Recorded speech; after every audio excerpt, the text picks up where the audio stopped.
Essa semana vamos falar sobre um tema muito interessante dentro da sexualidade masculina, a chamada anorgasmia, ausência do orgasmo.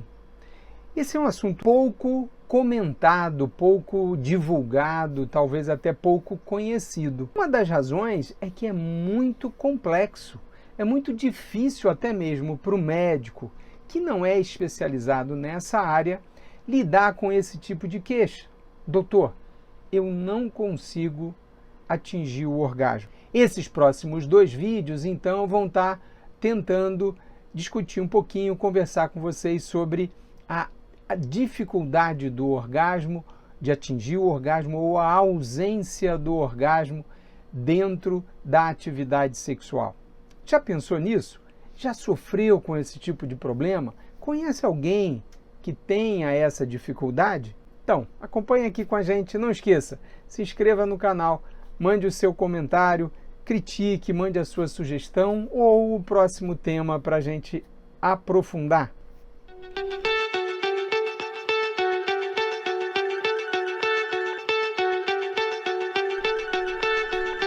Bem, falar sobre a ausência do orgasmo ou anorgasmia nos obriga primeiro a fazer uma definição, né? O que é o orgasmo? Dentro do ciclo sexual masculino, e lembrem, isso tudo é muito didático, né? Muito simplificado para facilitar a compreensão. Então a gente tem a fase chamada de excitação, quando há a manifestação do interesse sexual, que pode ser despertado por um estímulo visual, auditivo, sonoro, gustativo, qualquer das sensações pode ser interpretada pelo nosso cérebro como excitatória. Excitatória ligada à vontade de iniciar a atividade sexual. Então, nessa fase de excitação, uma série de manifestações físicas acontecem. E quando a gente está falando do sexo masculino, do homem, uma muito evidente é a chamada ereção, né? O pênis fica ereto, como se o corpo estivesse se preparando para a atividade sexual. Essa fase, então, se intensifica, vai chegar a um máximo de excitação, até que ocorre o clímax, o ápice, que é o chamado orgasmo. O orgasmo, geralmente, no homem, vem associado a um fenômeno físico chamado ejaculação. O gozo é aquela saída do sêmen, do material ejaculado, que essa saída é feita em jatos intermitentes que acontecem no auge da sensação de prazer. Então, orgasmo e ejaculação, como ocorrem simultaneamente, ou seja, ao mesmo tempo, geralmente são confundidos. Tem gente que manifesta a queixa, eu não consigo gozar, e o médico precisa interpretar isso da seguinte forma: será que esse paciente não consegue visualizar a saída do sêmen no momento chamado ejaculação, mas ele tem o prazer, ou seja, ele tem o orgasmo, ou ele realmente não consegue atingir esse auge do prazer, não sente esse ápice, essa sensação que é cerebral, que é química, que é chamada de orgasmo, e ele realmente não tem, ele tem uma dificuldade de atingir o orgasmo. Então essa distinção ejaculação e orgasmo é muito importante para compreender o que está acontecendo com esse meu paciente, e isso vai ser importante em como lidar com essa queixa, efetivamente em como tratar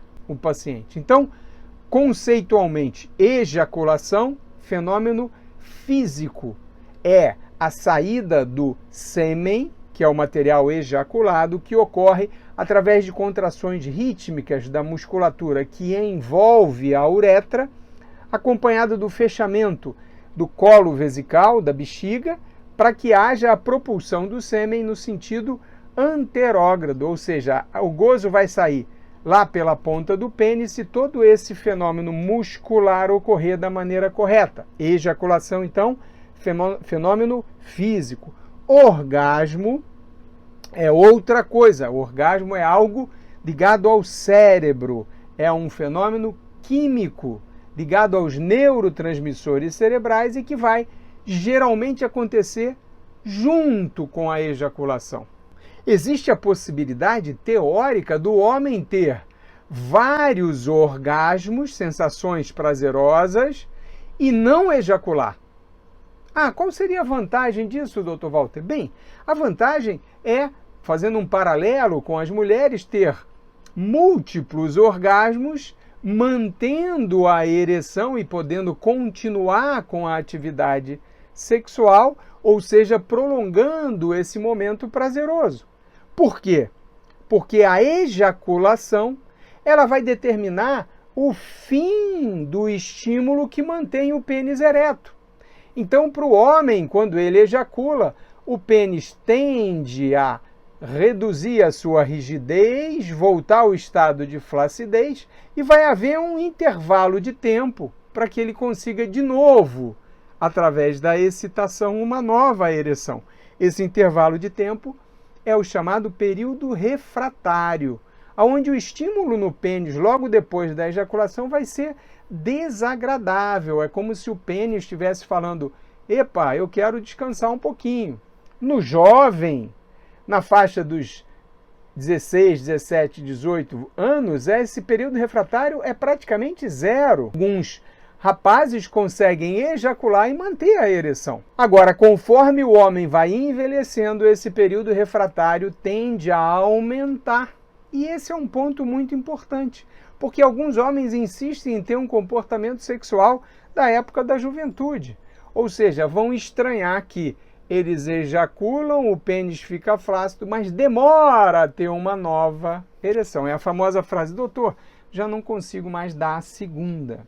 Isso não tem nada de problema médico, não é uma doença, mas sim é necessário conhecimento, a informação qualificada para que esse indivíduo entenda: olha, a natureza ela está exigindo de você um maior intervalo entre as ereções e isso é absolutamente compatível com a sua idade, ok? Então, algumas coisas de queixa a gente resolve com informação qualificada e não com remédio. Isso é muito importante, principalmente para os profissionais de saúde mais jovens. Bem, nosso assunto aqui é a dificuldade do orgasmo. Então, a gente está se referindo ao paciente que tem excitação normal, o pênis fica rígido, ele inicia a troca de afetos, de estímulos com a parceria, a parceira ou o parceiro, mas ele não consegue atingir o chamado clímax, né? O momento do auge do prazer,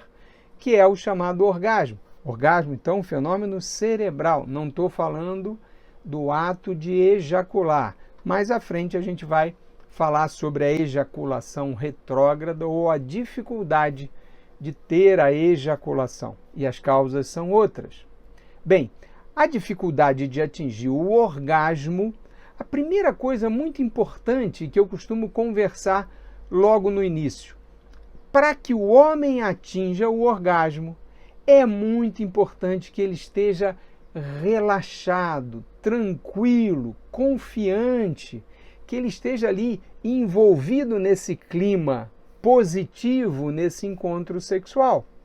A famosa frase relaxa e goza vem exatamente da fisiologia, ou seja, o homem vai conseguir atingir o orgasmo uma vez que ele esteja relaxado.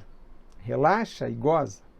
O homem tenso, preocupado, inseguro, preocupado, por exemplo, com a qualidade da ereção, preocupado se a parceira está realmente desfrutando da relação, com medo, por exemplo, algo muito comum, medo de ejacular rápido pode levar a um outro extremo dos distúrbios da ejaculação e do orgasmo, que é a dificuldade de atingir o orgasmo. Então, o ejaculador precoce, tenso, nervoso, inseguro e com medo de ejacular rápido, ele pode não conseguir atingir o orgasmo. Então, vejam que a base para o entendimento da dificuldade do orgasmo passa por essa certeza de que o homem, para conseguir o orgasmo, precisa estar tranquilo, relaxado, confiante.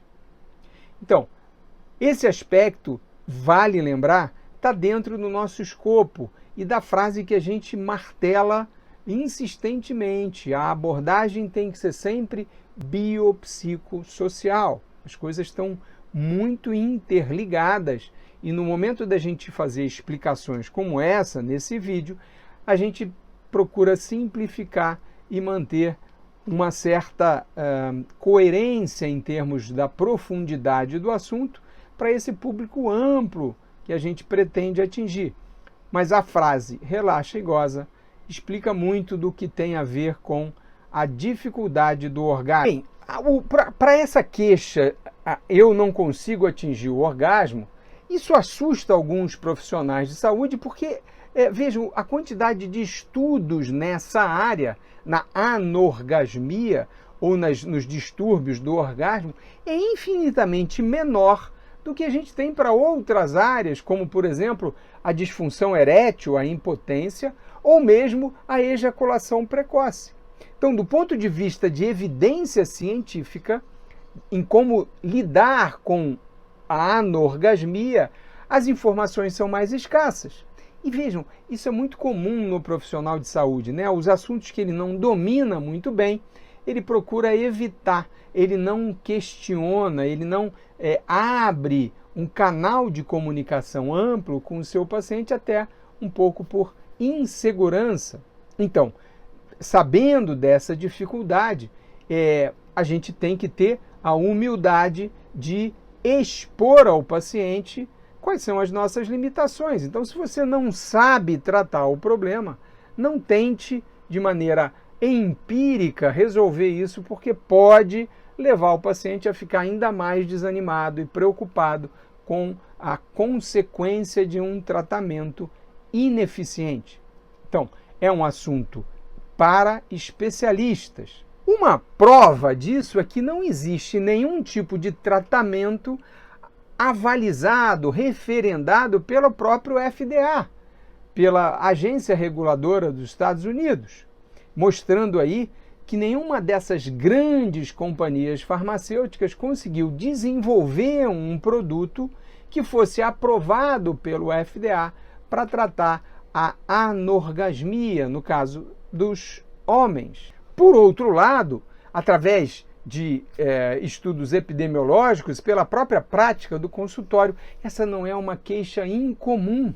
Então, aí esse lapso, essa lacuna em termos de informação qualificada, mostrando que a anorgasmia é realmente desafiadora.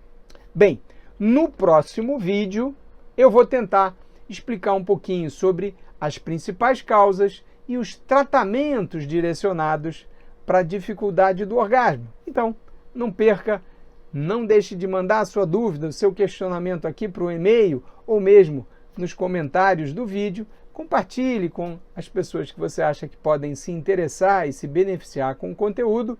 E vamos para o próximo.